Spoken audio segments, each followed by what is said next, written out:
And welcome everybody to the 12 o'clock show with Mayor Joe, back after a week off. And honestly, I've never met two people more excited to be on the show today than our first two guests, Jessica Rosenthal and my wife, Tori Begeny, who are here to talk about America 250.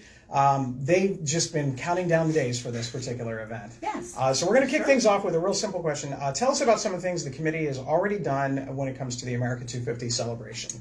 So we started a committee maybe 2 years ago. Yes. Talking about what we were going to do as a city for America 250. Came up and had a collaboration with people of the Community Association, Truro Township Fire Department, the Historical Society, the Reynoldsburg Chamber of Commerce. Came up with an idea that we wanted to tell the story of Reynoldsburg 250, not just America 250. So came up with an idea to include our schools, and our schools have been fantastic, and kind of incorporate it into their curriculum, into the third grade curriculum. And it ultimately ended up being the oral history. And we went and we are creating window clings that will go on our businesses. So we'll have a QR code. And there are, I believe, 27 different stories that tell stories of people from Reynoldsburg. People from Reynoldsburg, stories from Reynoldsburg, how Truro Township was named. And they'll be all over the community, all over businesses, all over the community. So you'll be able to hear the oral history. How we incorporate the schools is all the stories were researched by the schools and recorded by our elementary school students. So in May, we went to myself and my college intern, and actually Alex went with us to one of the schools to record the stories. We went to Julie Towns at Wagner Road Elementary, Stephanie Moore at Summit Road Elementary, Aubrey Gibson at Taylor Road Elementary, and Jillian Antipa at Herbert Mills Elementary. And they each pick students to read a story. So when you click on the QR code, you will hear the kids telling the stories.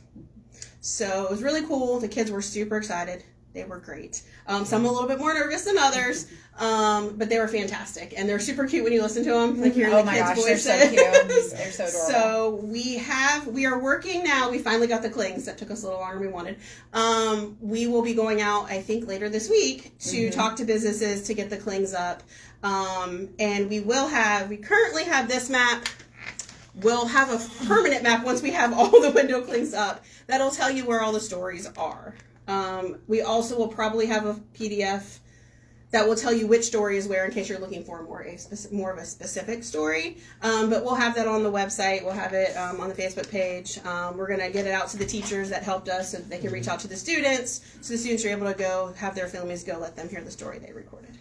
So it was an awful lot of fun. When you hear what they have to say, it's great. I think a few of them had to do more than one take, but were there any Shakespearean-style actors, over-dramatic and things of that nature? There were not. We had a few that it was looking for perfection. And a couple of them, I feel like, got a little harder stories than others. We had a couple that had some names in it, and that was a little more difficult, but the teachers were great, had them reading stories, had them practicing for us. So I had blocked out like an hour and a half, and I think the max for there was like 30 minutes. So it definitely didn't take as long as we thought it was going to. That's good. It's always good to kind of collaborate with the school district and have some fun things going on. Great. So speaking of the schools, school is out for the summer, but I know there's other things going on as well that students are involved in and whatnot. What else is going on? Well, around Central Ohio, there's a ton of things going on. Actually, this Saturday, there's a movie at Marcus Theater about young Washington before he became president, and that's at noon on Saturday. So if you're looking for something to do with your family and learn about our first president, that would be something to do. The State House has family-friendly activities on the 29th from 11 to 2. That is all free, and they've got stuff there. And again, that was the 29th. All over Ohio, there's Ohio Goes to the Movies. We have had movies, Superman, Shawshank Redemption, all those. So there's different places around Ohio that you can actually go and see the movies. America 250-Ohio has a whole calendar of events. So you can get on there, look at everything. The planetarium has stuff. There's paddle boating, reenactments, the Ohio Historical Society. There's so many things going on. And then obviously, you can tour Reynoldsburg and do the clings and learn about our local history. So that is just some family things to do this summer. Well, it's only, the middle of July, and so there's plenty of time. So it's just because the 4th of July is over, everybody thinks, okay, now America 250 is done and whatnot. So if somebody wanted to jump in and help and do anything else, is there anything else that anybody can do if they wanted to participate and help any other future activities? I think our main part is pretty much done. This was, like we said, it was a 2-year formulating the project and everything else, and it's probably taken us the last 6 to 9 months to formalize everything with the kids. But I mean, local community members, I mean, just being a good civic, person is the best way to get a part of America 250. Learning about our local history, listening to podcasts about history, Ohio history, doing any cleanups around town. Those are good ones. Volunteering, actually just shopping at your local businesses and retail restaurants. There's nothing more American than shopping. So No, there's not. I did some good deal of that yesterday. Actually, I visited all of our local shops and visiting our parks. I know that Parks and Rec has, their Seek and Find right now going on with that, and attending city council and school board meetings. That is your biggest thing on being involved in America 250. That works out well. Yeah. Any questions for anyone? Nope. No? Are we sure? I'm sure. Okay. We can mix them up. I was waiting. I was waiting in case somebody named Brian had a question, but apparently Brian has not sent anything. Brian's so busy working. Yeah. All right. Sure of it. Well, thank you both for all of your things. Do you have a list of the committee names by any chance? Not with you. If you maybe we can get that out to kind of just say everybody who was on there, because I know not everybody was at every single meeting, but there were a lot of people that were involved other than that. So just a big shout out to all the committee members all the way through. Oh, and we also are planning on putting the clings up at the Tomato Festival as well. Yeah. So that way you can go and scan them while you're there too. Yeah. So. All right. Well, thank you very much. All right. You are all fine and set to go. And now to kind of continue on with a little bit of civic engagement, we will be welcoming our Ward 2 representative, Councilman Lou Salvati. Welcome. Hello. You know him from Facebook. So really, there's not a lot to talk about. It's you guys are getting ready to go on the recess and whatnot. But is there anything that you wanted to highlight about what council has done in the last couple of months that you think people might not know about or might want to know more about? Yes. Okay, there we go. I didn't make notes, so hopefully I don't mess this up. But so one of the things I always do when I'm on the show, whether you ask me this question or not, is I'm on the Parks and Rec and Development Committee. So I always try and pump up Parks and Rec. And this time there's lots of stuff. So one of the things we recently approved are 2 new playgrounds. Both playgrounds are going to be accessible, ADA accessible, and one is going to replace a playground at Huber. The one at Huber, it's going to replace it. It's going to be really nice, and I think that's the taller one is at McPherson, right? Yeah. But anyway, but brand new playground at Huber that'll be ADA accessible, and then at what we call New McPherson Park. It's McPherson Park, yeah.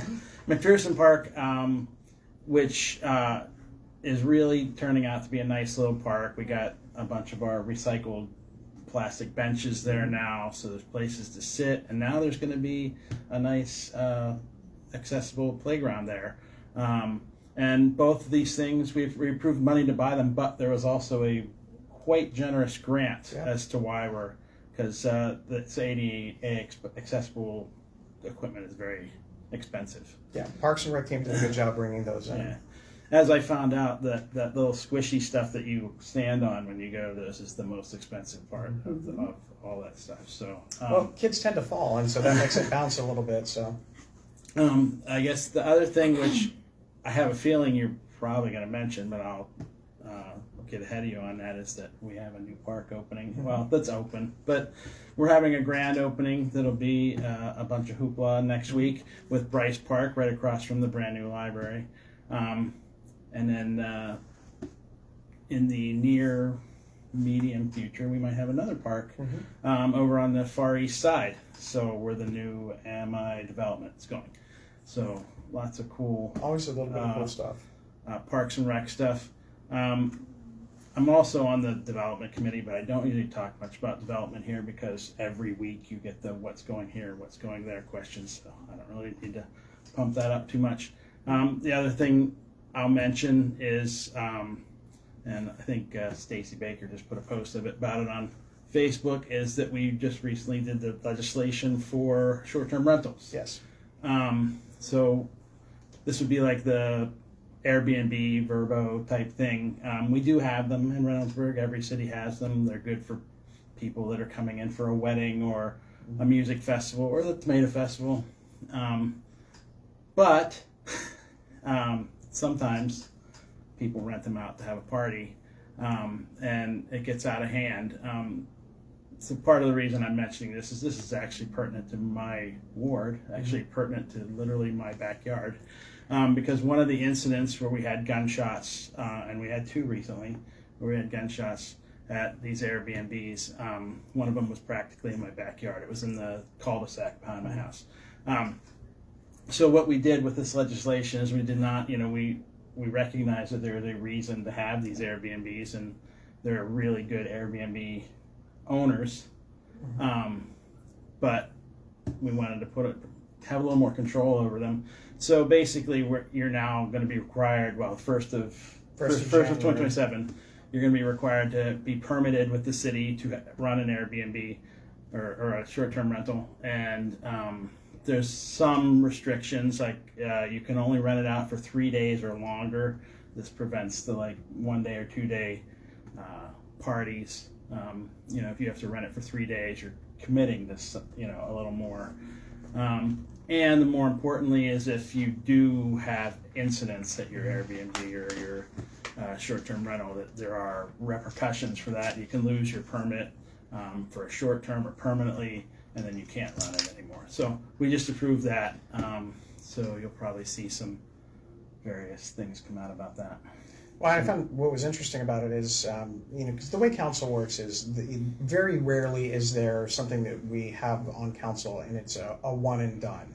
So we had 3 meetings, plus we had a couple of work sessions to kind of go through and, present what other communities are doing, take suggestions from members of council of what they would like to do. Then we kind of had a first draft, and then we made changes really all the way up until the last read this week. So there were a lot of things with that. Yeah, it was not easy because, a lot of people, I made a comment about it in the council meeting that people joked at me about, but a lot of people will look at a city like any city that's not like a major tourist hub and say, you have Airbnbs in your town, because it's not obvious at first because, we don't have, the St. Louis Arch or anything like that people are coming to see, but we do have people coming into town, family coming into town for a wedding or whatnot that come in for, a week or more, and they don't really want to. It's not fun to stay, even in a residence inn. It's not really fun to stay there for 5-6 days in a row. So we do have Airbnbs. I think when the number came in, it was in the 40-50 range that we have in Reynoldsburg. And that was just what was available then. I think the biggest, I don't want to say surprise, but it was interesting because I started looking when people were commenting and saying traveling nurses that would come in, they were looking at it, as well as construction workers and things of that nature. Well, specifically, just a funny story is that one that it was in my backyard. I was walking about a month after the gunshots incident, and it was back open, and there were some construction workers staying there, and I was talking to one of my neighbors who I know, and they were saying, yeah, they seem to be lovely people. They were actually coming home when we were standing there talking, and they all had their lunch pails, and they're all dirty with their boots on, and I'm like, it must be really nice to be able to have, a couple bathrooms to take a shower and some nice beds to sleep in when you're in town for whatever, a month or two doing some construction somewhere.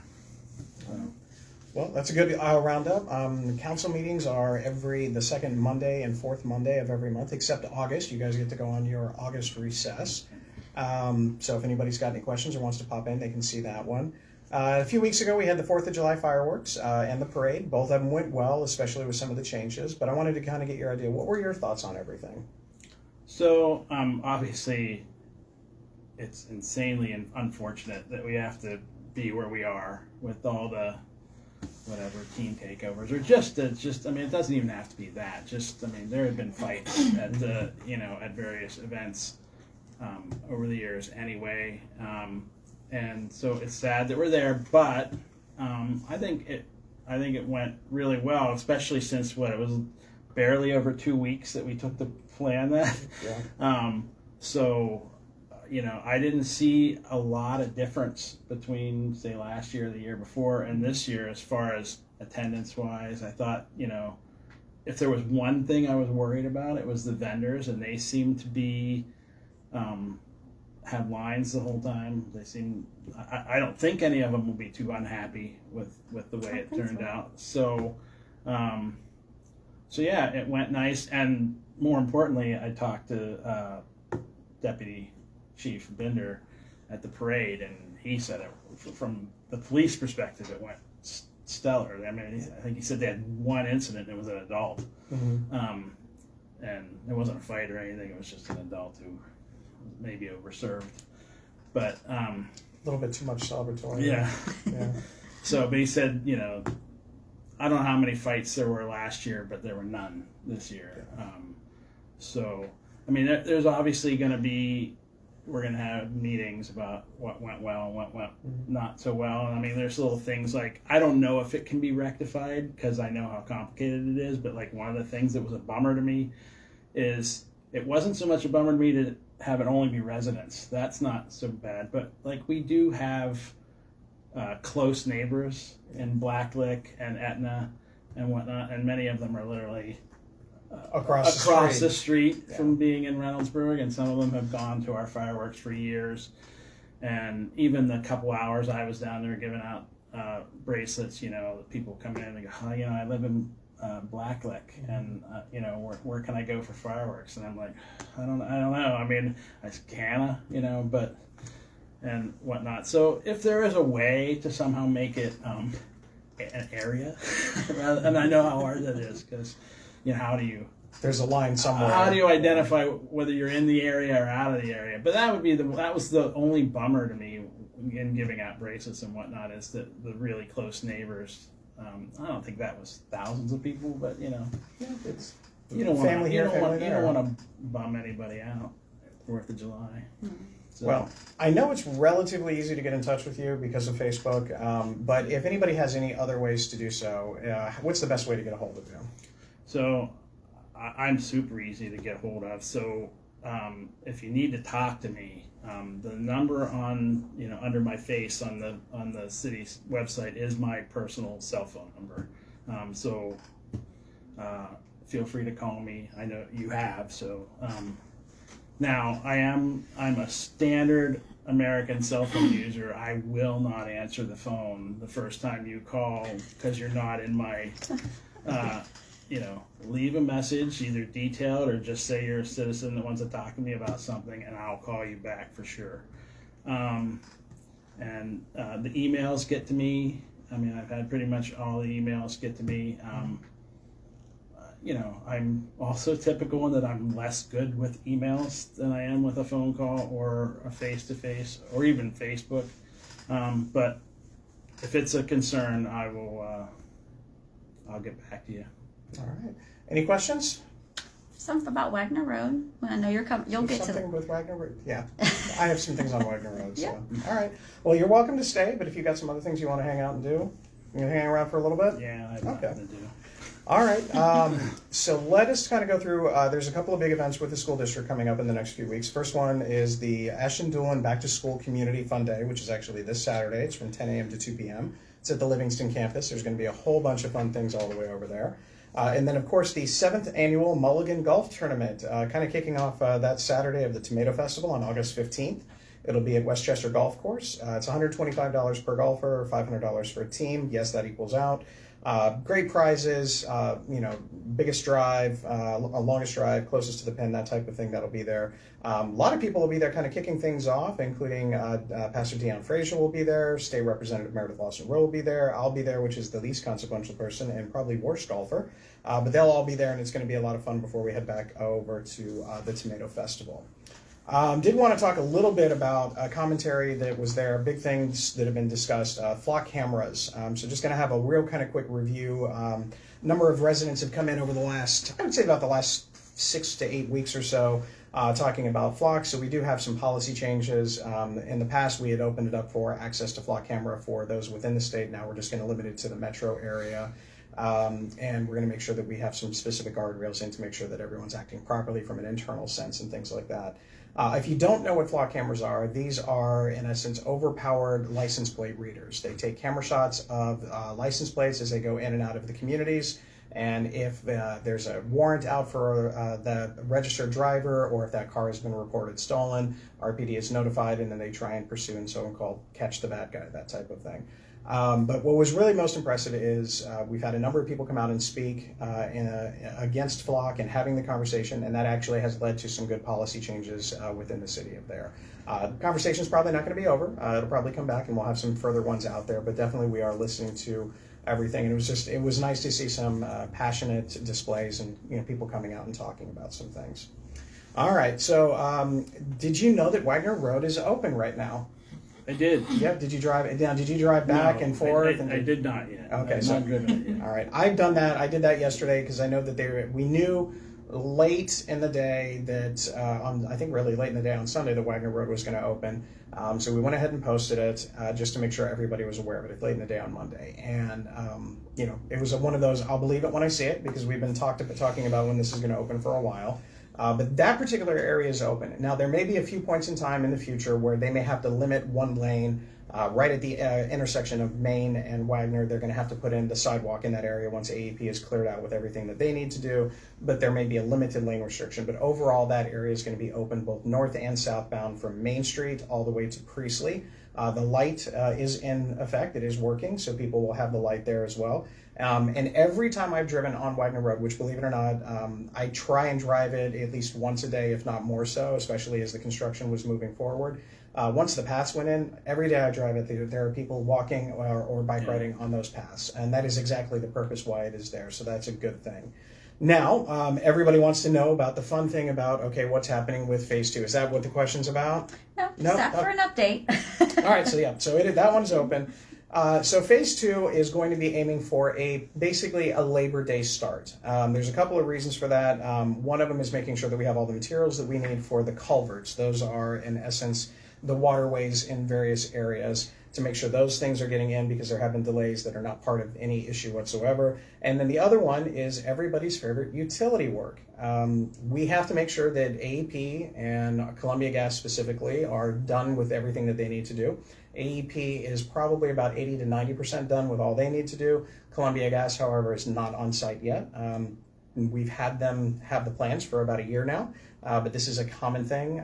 We were actually talking today with the crews that are working on the Broad Street project that's for Columbus, and that project is actually 20 months behind schedule. Everybody was talking when they paved the one side of the road, they're like, oh, great, it's going to open up. I'm like, no, they have to do the other side of the road now, and they still have some other things to fix. So right now it looks like it's going to be a post-Labor Day start, which means you're going to be able to drive north and southbound on Wagner Road just long enough to forget that there was construction traffic in the beginning, and then boom, Labor Day weekend, there will be some limitations. We will get those specific to you as we get a little bit closer.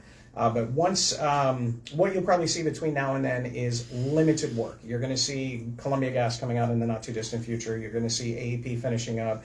And you'll probably see the construction crews kind of start going out there and doing some preliminary work to make sure that all the utilities are where they say they are. The contract length is 550 days. So right now it's looking for an end of 2027. But my guess is, depending on with weather and things like that, it will similarly bleed over into early 2028, just depending on how the weather works and things of that nature. They're going to typically work Monday through Thursday from 7 to 5. Friday, they'll go 7 to 3. And if there's a makeup day, so to speak, they'll probably be working on Saturdays. So that's the update on Wagner 2. Can I make a small comment about Absolutely. Wagner? So I meant to make this in my in that first question, but I just wanted to make a comment about Wagner Road because we're sort of in this celebratory halfway mark, because it's open now, and most of the comments and commentary for this whole period have all been about when's the road going to be open, and I just want to point out that when you and I ran for office in 2019, Wagner Road became a really, really big thing, and it became a really big thing partially because of a little girl who lost her life trying to walk to school on McNaughton Road. Yeah. And a lot of people drew parallels, rightfully so, between McNaughton Road, which is a busy north-south with kids going to school and no sidewalks. And Wagner Road was a busy north-south with no sidewalks and a school on it. Multiple schools. Yeah, and I was trying to remember. I know there were people hit on Wagner Road. I think somebody even lost their life, an adult. Yep. And so that in 2019 was what everybody was, why they were wanting us to, it wasn't for 3 lanes. It was to make it safer. And hardly any of the conversation since then has been about the fact that it will, when it's done, but even now, it will end up being one of our safest north-south, ways to go. And I mean, we may even make it easier to get to the, Wagner Road campus and whatnot. So I just wanted to point out that the fact that there is a sidewalk and curbs and a utility path and whatnot was the crux of the reason we did this. And there was some talk on Facebook of it today, and people said and you said it too, see people walking on it every day. Yep. I haven't walked on it that much because I've been waiting for it to be completely done. But I do, I walk up to it from my house, and then I kind of turn around and go back the other way because they're still doing construction and whatnot. But when it's all done, I will absolutely walk on it. Because I'm close enough to walk the Wagner Road and then back home again. So that's all I wanted to say, is just to remind everyone that the actual reason we did this was not to put turn lanes in, and was all that's great, all that's wonderful, but the reason we did it was to make it safe. Yeah. And at least half of it is safe now. The other half, we'll get to that. Any other questions about Wagner Road? Nope. All right. Next one, we did also have a preliminary, a pre-construction meeting for Summit Road. If you hadn't been paying attention, Edna Township went ahead and passed the mutual work agreement to go ahead and start the improvements on Summit Road. So we're going to have our pre-construction meeting for the Summit Road work next week. Really not going to make too much of an impact in everybody's life in the beginning, just because Summit Road, specifically, basically by the end of that MI development and that section in there, that's where most of this year's work is going to be. It's going to be some water line work and then some storm water. AEP has already been out on site on that location, so they'll continue to do their thing. And Columbia Gas, thankfully, really doesn't have a huge amount on that one to do. So they're going to do some of that work this fall, and then we'll do the actual road construction work starting in the spring of next year, along with the traffic light out there. So we're excited about that. And thanks to council, they did approve the 2026 street program. So if your street is on the list of roads to get redone this year, that is going to be in the process. We're trying to find a date right now to have that pre-construction meeting. Once we know when that is going to be taking place, then we'll let everybody know. But all the work except for Berkey, which I'll get to that in a minute, all of the roads on there, they have to be complete by October 15th of this year. That was part of the bid package, so everything's got to be done by October 15th. Not only will the construction company provide notice and information, there's inspectors on site, and then we'll also make sure to drop off information at every one of the homes on those roads, that if they have questions, who they need to contact at the city. So that's something that we're looking forward to. The reason why Berkey might take a little bit longer is because Berkey is not only going to be the road replacement, there is some curb work there, and then the other part of it is there's a water line improvement. So it's a little bit of everything in that one, so that may take a little bit more time. But as soon as we know what that schedule is, we'll get out and get that information to you. So any questions on roads and fun things like that? Not on roads, but we have some questions coming in. Okay. Anything about what I've already covered or things coming up? New things. Okay. Well, we'll move on and see what happens. Next one, I'm really excited about this. Hopefully you can join me next Monday at COSI. It's going to be Reynoldsburg week, actually, at COSI. So July 20th through the 24th. We're going to have all sorts of opportunities for everybody to go there, including discounted prices. So for everybody in Reynoldsburg, if you want to go, you can hop online and put in the code, and you get $5 off your admission fee if you just sign up online. But if you are a Reynoldsburg resident, you can actually scan and put the code in, and then you get an additional $5 off. So that's a pretty good savings, $10 off your admission to COSI. So that's going to be next week. I know Monday there's going to be a couple of cool things we're going to do. We're going to do hopefully some rad basketball will be there. And then I believe they may be doing something with the static electricity and all of that. So that'll work out well for what is left of my hair. So I'm going to look forward to that one. We'll do some other fun things as well. But again, I hope you can make it. It's going to be a lot of fun. And we'll be there most of the day on Monday. Next week, I enjoy this one as well. I'm actually going to this one because I like the movie.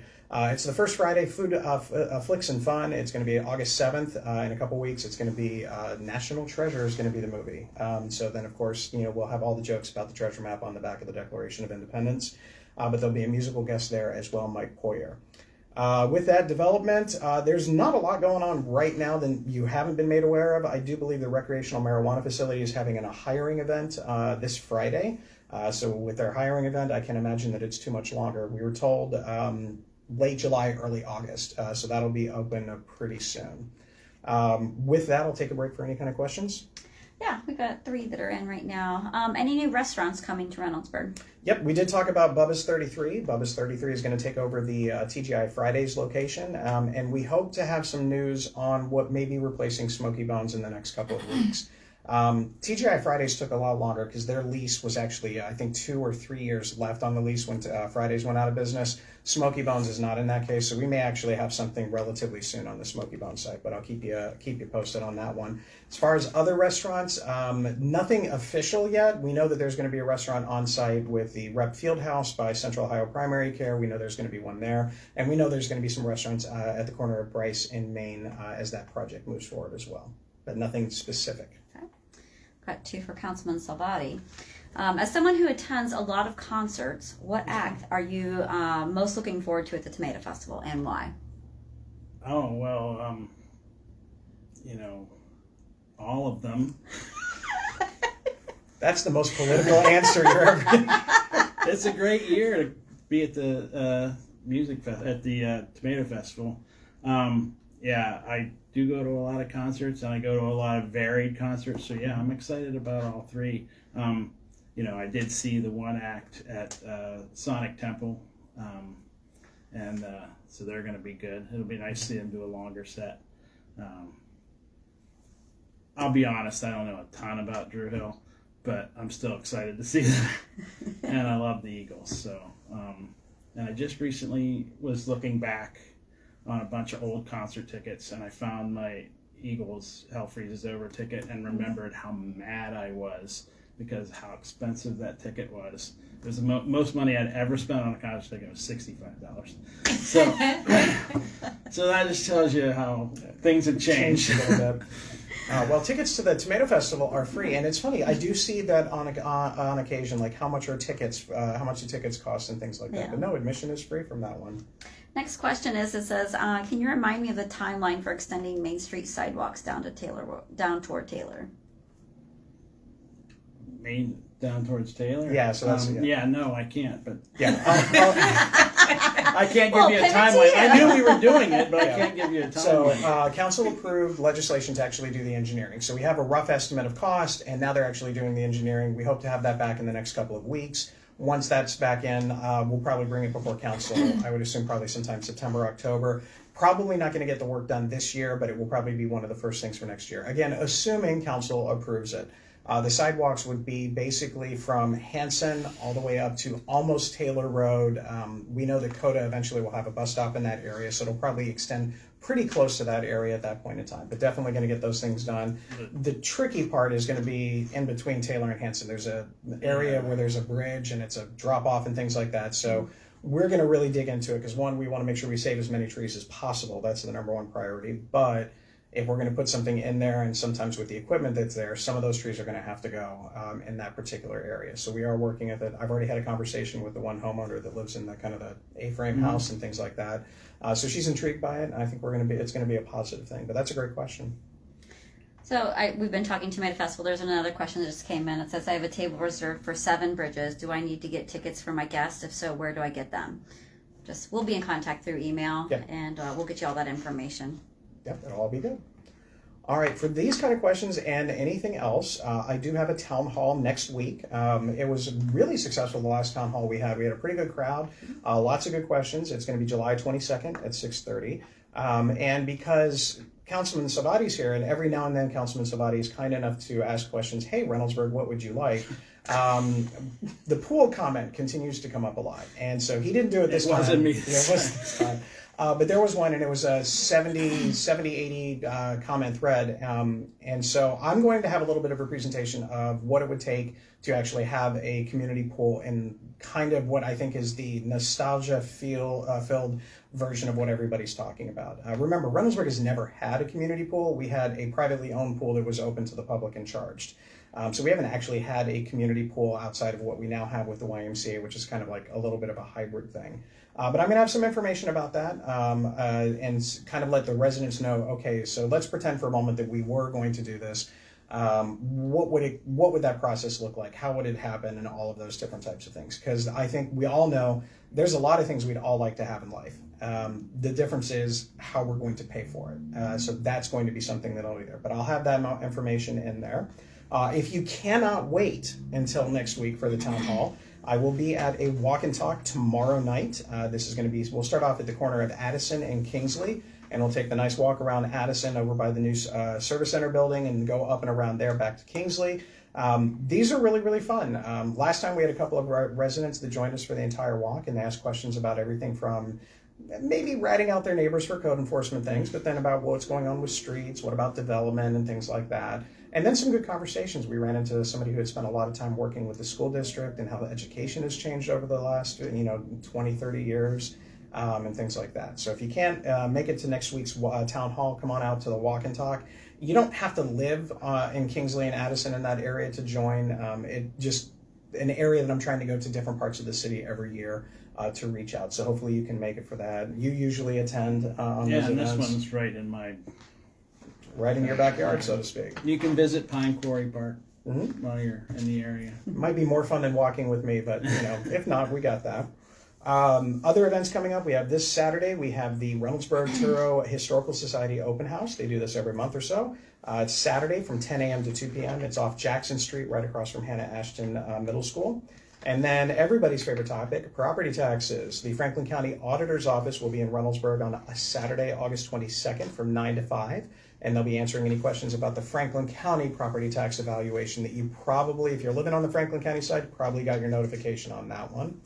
But we have a lot of other fun things coming up. But we have Big Bad Stash at our food truck festival this week. I'd ask what food trucks are going to be there, but you can't know. It's a secret now. Come on out. They're always a good one. There's a great variety. I went to a new one last time. I think it was kind of something mac and cheese type of thing, and it was a really good one. There are a lot of different options there, plus the band, and the weather looks really nice. So hopefully you can make it out this Friday night for that one. And then our last concert on the lawn already. Yeah, it's the next one. It's July 26th. It's a Hard Day's Night. It's the Beatles tribute band. They will be here, so that's going to be a lot of fun. I know I like the Beatles. I know your wife likes the Beatles, so she'll probably hopefully be. Yeah, we might be. I mean, I'll be there. But yeah, I might be able to get her out to that one. So that'll I had to miss the last one because I was at a concert. Yeah, he was at a different concert. So. And then, of course, we have everything leading up to the Tomato Festival. So basically, starting next week, it's going to be all Tomato Festival all the time, talking about everything that's going on. We've already talked a little bit about the musical acts. We've obviously got the amusement park rides. We've got the food and all of those fun things. But then we'll go through a lot of the other individual stuff. Do you still need volunteers? Yes. Because you get a nice T-shirt like this if you volunteer. We just got the new design the other day, and Yep. it's nice. It is a nice T-shirt. Yes. Super cool. So if you want that T-shirt, make sure you come on in. And what do they do? Typically, volunteers is a little bit of trash pickup, but then what else? A lot of it is helping us to keep the grounds look really nice. That's something that's been always important to us, is when people are coming to visit Reynoldsburg for the first time, they help with that. But we also need help in putting wristbands on people at the gates and helping us get visitors in. Those are the two main areas that we have our residents help us with. And it's a lot of fun. And we have people there to be mean to people if they need to be thrown yes. out. You just put the wristband on. Yeah. Just the wristbands. We have paid people to be mean and get yelled at. Yeah. That's good. We did have one question come in ahead of time, and it was about our safety program for when it comes to guns, which I'm just kind of go on a little bit of the thing here. I know sometimes people only feel that crime occurs in Reynoldsburg. We've heard that story a bunch of times, but actually in Gehenna just the other day, I think 2 days ago, around 50 of their cars were broken into in Gehenna in two neighborhoods, and it was very much a coordinated thing, and the Gehenna Police Department exclusively said, they were all looking specifically for guns. They know that at least 2 or 3 guns were picked up because people left them in their cars. You've heard me rant about that a lot. And so one of the things that I'm trying to do within the bounds that I can is provide ways for law-abiding citizens that own guns to make sure that they have a safe place to put them, hopefully not in their car. So we do have gun safes. The first gun safe that we're going to have is going to be at our National Night Out, and that's going to be Tuesday, August 4th, I think is the date on that one. And it's going to be right here at JFK Park. We're not going to be giving them away just to anybody who comes up. We're probably going to do a little bit of fun, maybe have a little bit of a raffle and things like that for it. But they are very nice gun safes. They're a combination lock, so it's not a key and things of that nature. So that's a great question from Paul. So you can get one in there to make sure that everybody's guns are as secure as possible.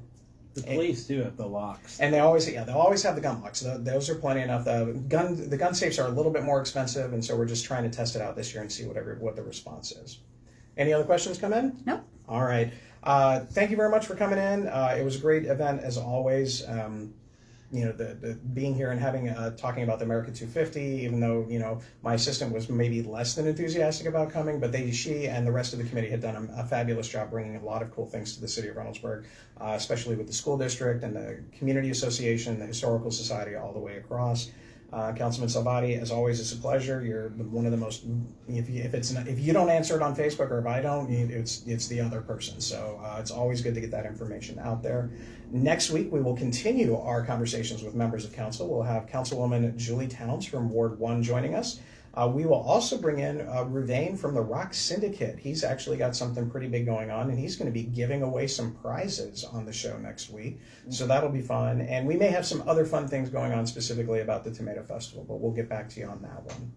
Any last second questions that have come in? Nope. All right, everybody, stay safe, stay hydrated, especially be respectful, and as always, please put your shopping carts away. It's way too hot. The other day I was at a particular store, not going to name names, Walmart, and there was one shopping cart that literally was right next to the shopping cart return lane, and it was just kind of up on the grass, and I'm like, it was not even 5 feet. It was literally 30 inches. But anyway, just put your shopping carts away, everybody. Thanks, and we'll see you next week.